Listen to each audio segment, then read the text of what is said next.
Welcome to the show that teaches you the things your parents and teachers are too afraid to. The Helios blog. Today, Piers Morgan talks to a guy from Palestine, a surgeon. And oh my, you won't believe the horrors there, the atrocities.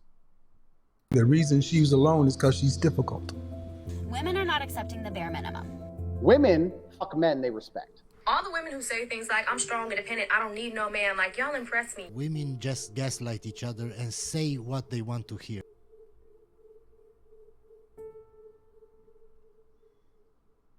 It's easy to forget that the big picture is in fact made up of literally thousands of individual stories of trauma, suffering, and heroism and grief. My next guest has seen many of them firsthand. British surgeon Dr. Junaid Sultan has just returned from Gaza. He worked at the last properly functioning hospital in the region, which is now overwhelmed. And Dr. Junaid has come to the studio today to talk about this with me. Doctor, thank you very much for coming in. He looks like he's seen some crap. You wanted to come in and do this face-to-face so that I would really understand what you experienced when you were in Gaza for 2 weeks. You just got back. It's hard to imagine what the actual horror is like when you're just watching from afar. What was it like for you? Thank you so much for having me, Piers. It's absolutely heartbreaking and devastating. Something which I would not like anyone to go through or to be just even face it. You've been a doctor in this country for over 20 years. Correct. In cardiovascular, I think is... I'm a vascular surgeon. A vascular surgeon. And you were approached by an American non-profit organization, the Fragile Scientific, which aims not just to treat patients, but also to rebuild Gaza's healthcare system, bringing medical supplies and so on. When you were first approached to go there, obviously it's an incredibly dangerous place to be right now for anyone, for journalists, for medical staff, for, obviously for civilians. Did you have any qualms about going? First of all, I got a lot of messages, a lot of opinions, and I was being told that it's literally like a suicide mission.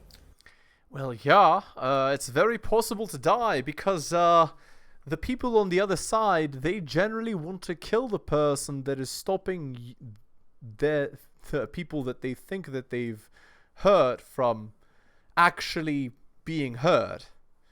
I don't know if I'm making sense by what I said there, but basically, you know, the doctors, they prevent people from dying.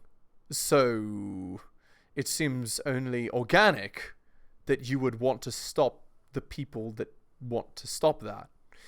Now, of course, that's very bad, but it would stop them, right? And not to go, purely because of the sensitivity and a lot of other issues related to it. But when I read the report, which was by the Washington Post, and which explained that since the end of the World War II, this basically in this conflict, the healthcare facilities and the healthcare workers have been affected the most since in any other conflict. And then I had one of actually colleague, which is part of the trust, and his father was being hit with a gunshot wound in his head. And he was literally dying, and there was nowhere he was able to get help from. And he even then appealed to the missions that can somebody go and take a neurosurgeon with them and who can go and treat my father. So there were just some personal stories and effect which really made me feel that on a humanitarian level, I have to go. I have to basically be the ambassador of the humanity, and I have to help those people. I mean, it's an amazingly selfless thing that you did. Selfless. When you first got there, what did you find? Something which is very difficult to put it in word, it is a completely different alienating kind of a world right now. So first of all, you enter and the sound of the drones, which is completely non-stopping and which could be so irritating that you find it difficult to even hear to and talk to each other. And this is like 24/7, it never stops. Then after the sunset, it's a complete pitch black outside, no electricity, no water supply, no gas supply.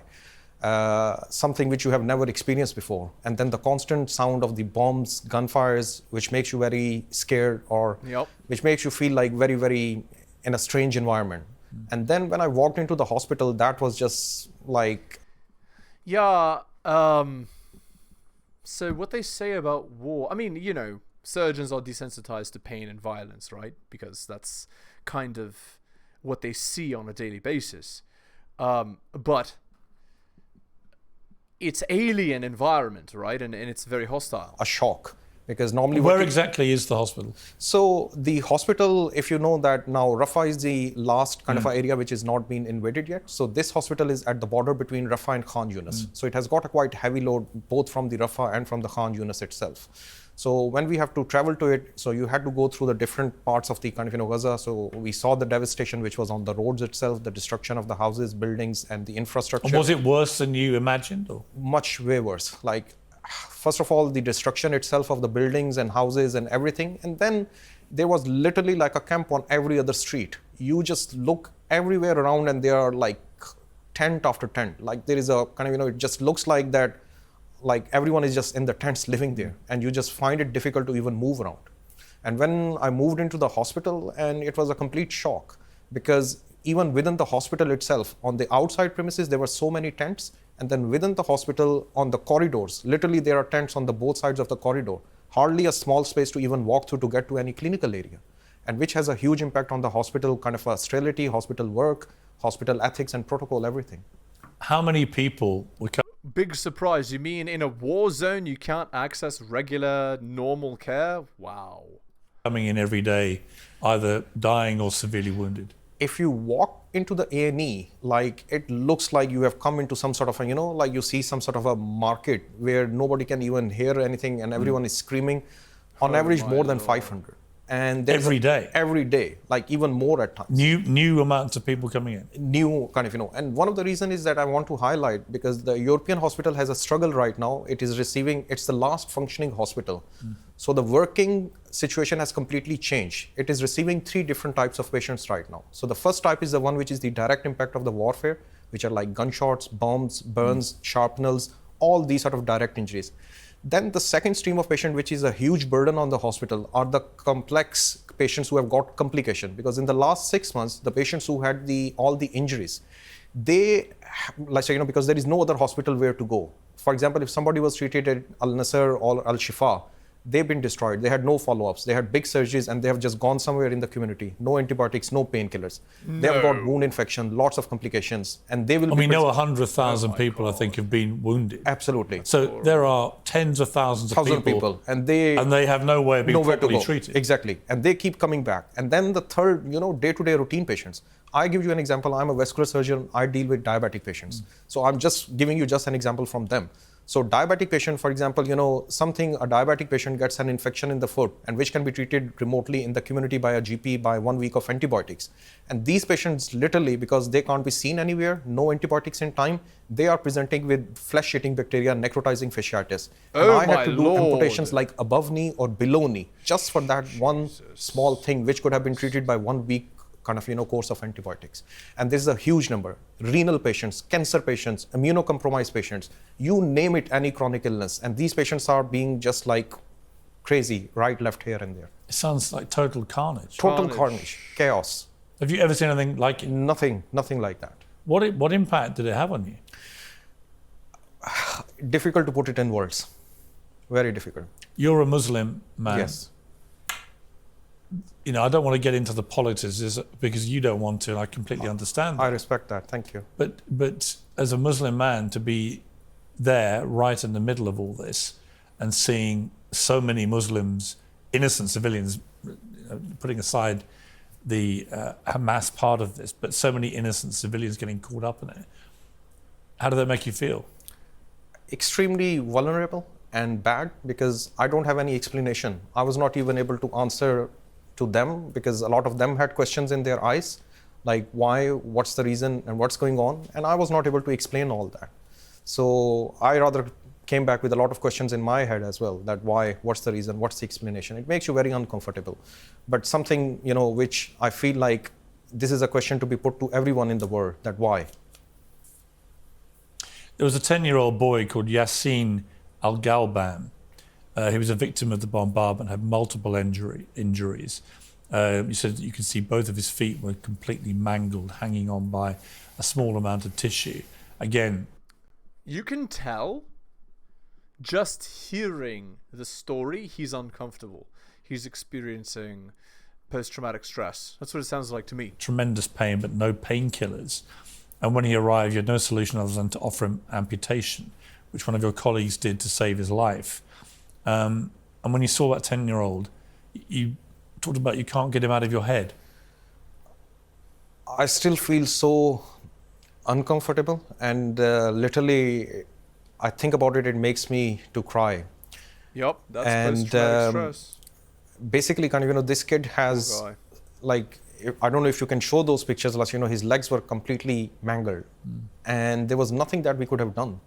And he was not having even any painkillers to keep him comfortable at that time. No freaking way. Oh my God.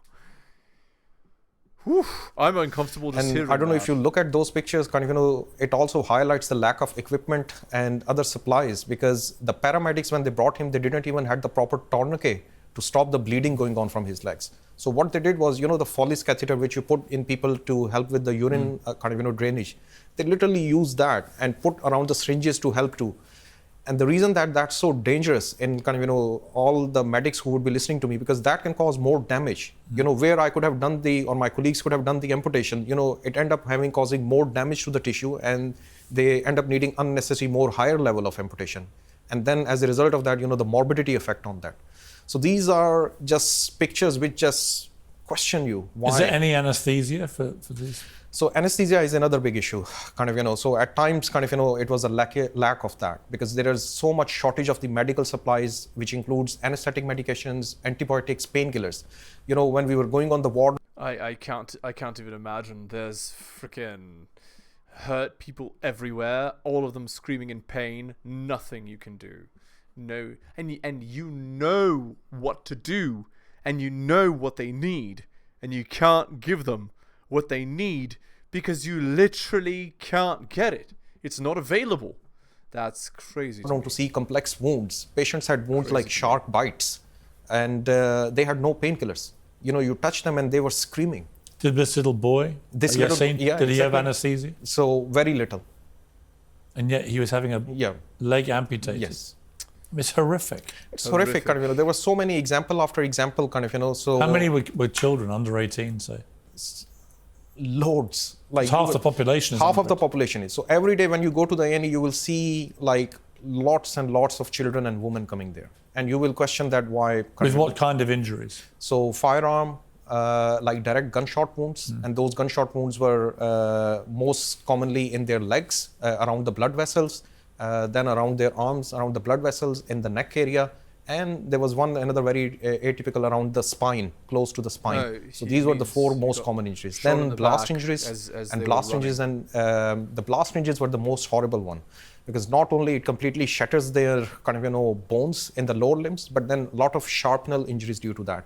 And these shrapnel, they were very, very strange. Like they were very difficult to take out, because they had very coarse sort of edges which go and just get incorporated into the tissues. Very small, but they cause so much damage, and in the chest, abdomen, neck, anywhere. Apparently, at least 500 medical staff have been killed. That is correct. Since the start of this. And that is so much shortage of the working staff members, and they are struggling. He's you can tell he's stressed, but able to handle that kind of stress very well. Even though you can tell he's been wrecked psychologically by what he's seen. And those who are remaining, they are literally working for 24/7, and with no break. And and they have also been asked to evacuate and leave, and that's one of the another adding factor as well. So they are scared for their lives and their family's life. So numerous factors adding up to the situation to make it more complex. Do they even have homes to go back to, these staff? No. So all of them are actually staying as a refugee in the hospital or in the tents outside the hospital.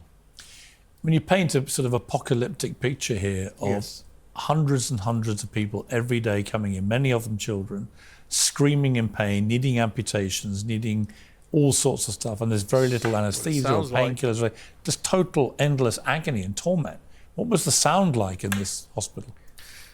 You can't even hear at times, because one of the problems is that there are so many refugees which are staying in the hospital. People have come into the hospital in the hope that probably they are safe, and the corridors are full, and it becomes very difficult even to then the screams of the patients, because normally this hospital, I don't think so, it's not a very big size hospital compared to Shifa or the Al Nasser. It has a bed capacity of something like 400 beds.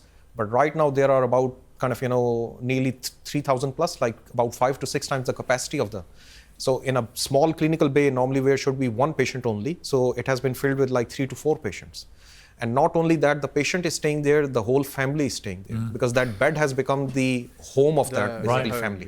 Because there's nowhere else to go. Nowhere else to go.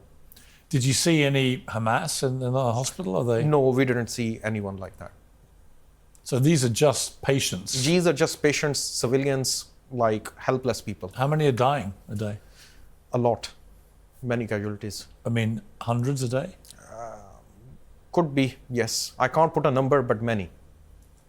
Many. Because one of the other issues is that, which you don't realize actually, the level of the injury is so bad that which come right in the epicenter of bombing or stuff, most often actually they don't even survive. They literally arrive dead on scene.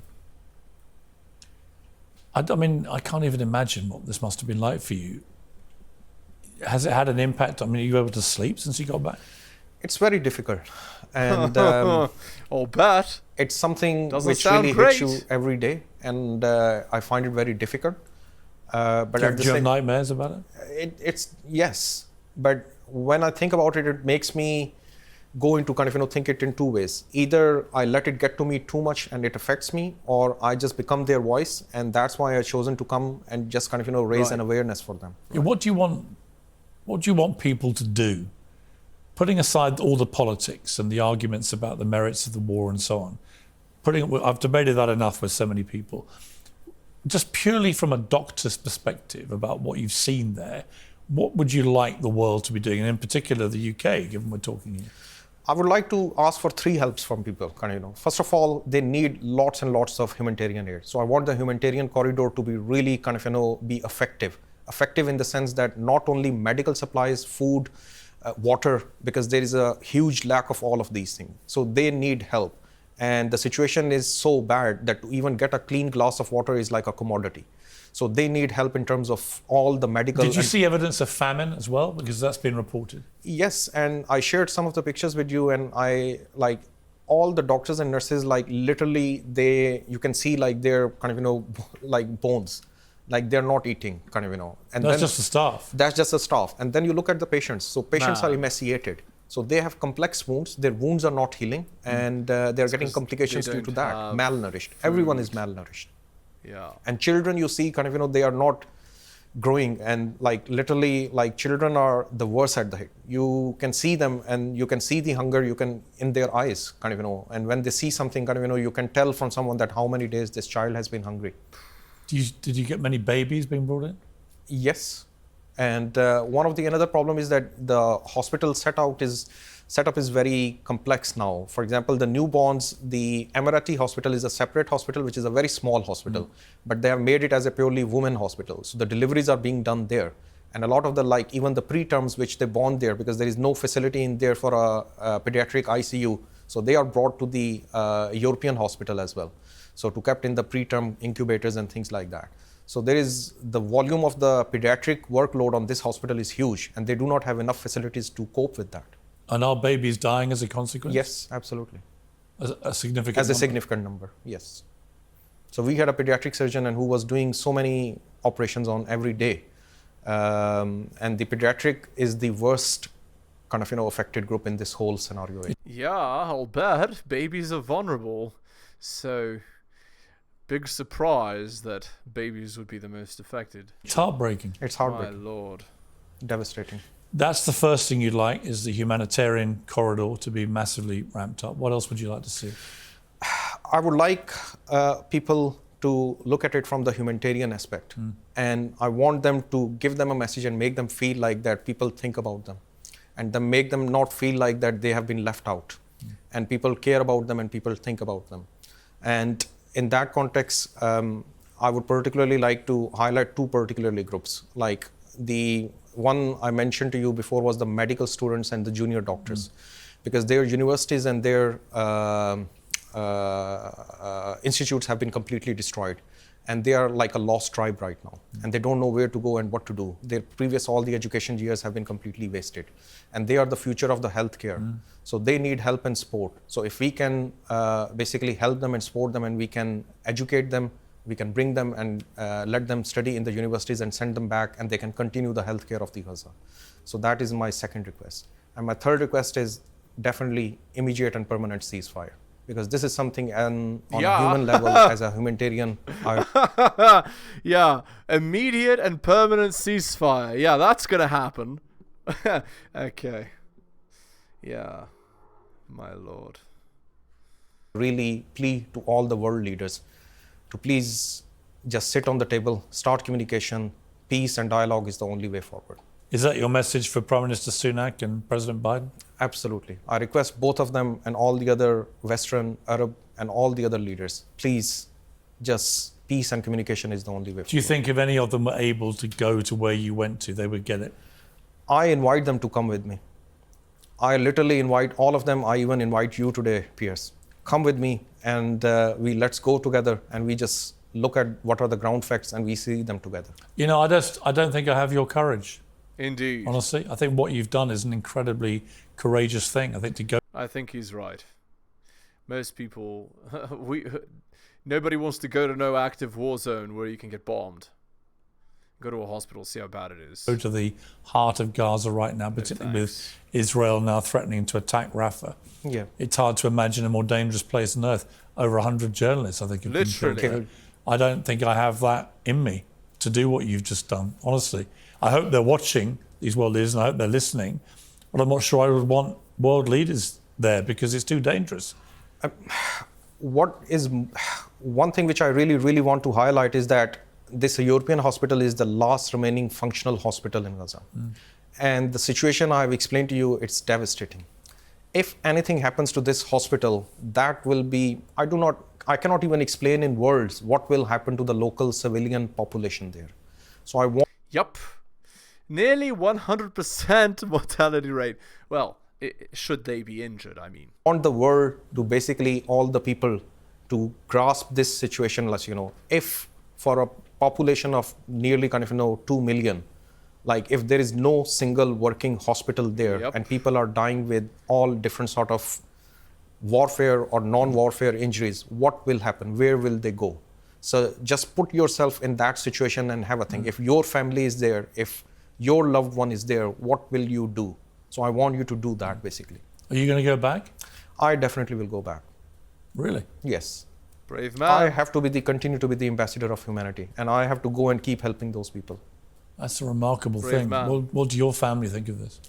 My family are, of course, like any family member, they are worried, they're concerned, but I share openly with them, and I need their blessings to allow me to go, and they will support me. Dr. Junaid Sultan, you're an extraordinary man. I think anyone that goes willingly into that hell zone, which is what it is, indeed, to try and make a difference is extraordinary. Agreed. And I really admire your courage and your resolve to do this. And I wish you all the very best. Thank you. And I hope that the people get the message from someone who's actually been there, just how bad it is. Because whatever your view of this war, the volume of children, women who've got nothing to do with this, getting blown to pieces every day, and having the idea of a 10-year-old boy, I've got 3 sons, I have a young daughter, the idea of one of them having these kind of injuries and having no anesthetic as they have limbs amputated, it's just beyond comprehension. Beyond comprehension. For any parent watching this. It's beyond. It's, even though he's farming, likes and views and all that, well, disaster. Freaking disaster. A young man in his 20s came in still breathing, but in a state of a shock. So the team tried to resuscitate him, but then they failed, and they decided to actually crack his chest open. And again, I'm sorry about the graphic description of the situation. And then they could not actually save him. So heartbreaking, absolutely horrific. I mean, honestly, I've seen so many things in my life. I was there looking. After 5 minutes, I personally felt dizzy. I just could not handle it. Can I ask let me ask you, Yeah. Dr. Nasser, just finally, I mean, it takes a lot of courage to go to somewhere like that, knowing what may be coming imminently. What is it that motivates you to risk your own life to be there? I think we are at unprecedented time in history, Piers, and every member of my team would like to be part of it. That's something we will talk to our children and grandchildren about what happened in Gaza. It feels like a day of judgment to many. For the Palestinians, it's an endless suffering. Hell. Yep. For absolutely a crime that they have not committed. Jordan Peterson would describe it as literal hell on earth, which, I mean, is not far from the truth. 1.5 million people, almost 2.2 million people are put in inhumane conditions like no other maybe the history has ever seen and will ever see. And this madness has to stop. Dr. Nasser, thank you very much indeed for taking the time from that incredibly busy environment you're operating in. I really do appreciate it. I want to wish you and your team all the very best and stay as safe as you can, given... My lord, things are bad over there. All right. Hit the like, hit the sub, hit all the notifications, drop me a donation like Hunter M, Adrian R, Tom and Bobby, Dylan, Press, Brian, Andrew and Alan. Shout out to you, most recent purchaser of Strategist Guide to Seduction. Thank you. Go buy my books at bit.ly/heliosbooks. If you'd like to see my content early access, just go to my Patreon. That's patreon.com/theheliosblog. And if you'd like me to give you good advice, I do offer coaching services. Just message me at theheliosblog@gmail.com. Thank you so much for listening, guys, especially if you listen to the end. I really do appreciate it. Take care of yourselves, and I'll see you next time.